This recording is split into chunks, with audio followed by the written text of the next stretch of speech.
You know how at every wedding there are always a few single people pretending not to care they're single? Well,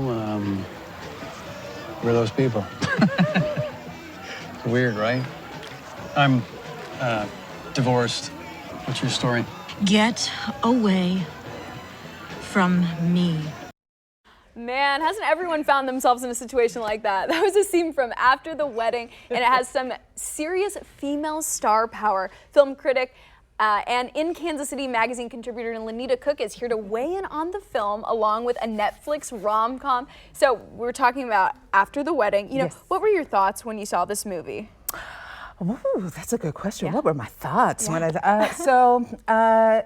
First, I was captivated by the beautiful shots. There are a lot of beautiful aerial shots, and then they do a very good job in these dramatic, lingering shots, and so you can really get a sense of how the character is feeling, and maybe even what they might be pondering or thinking.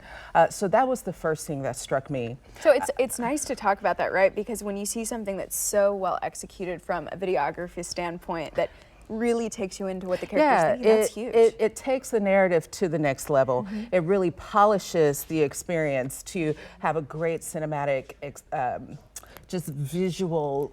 This one does that, and it takes place both in India and in New York, and so you get the juxtaposition of those two cultures and those two terrains. Okay, and of course with Michelle Williams and Julianne Moore, you know, are we seeing these ladies really carrying the storyline? For me, Michelle Williams' performance was a little stiff.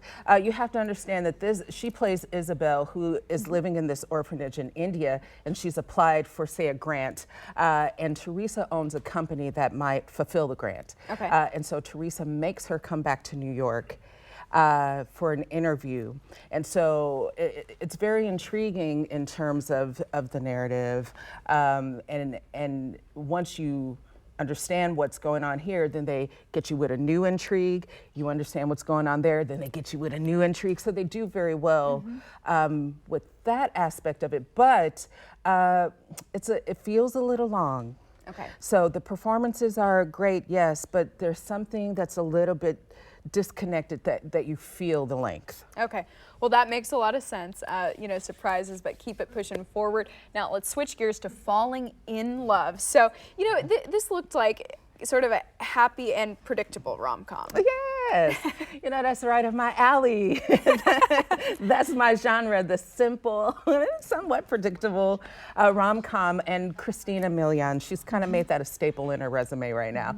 And so I'm all in. I first came to know her and she did one episode of Charmed years ago. And so I've been kind of a fan ever since. And she's beautiful here, and she plays opposite Adam Demos, this cutie McCuterson. They kind of seem like they would, you know, fall in love and make a very attractive couple there. Yes, and there's something about this actor, Adam Demos, who is like, he knows how to give that weighted stare, you know, the one where you're like, oh, he's falling in love with her. And, you can tell that sort of the whole movie, it seems like. Yes, so, yes. Lonita, thank you for your insights, and of course, like, we'll definitely check those out. Thank you.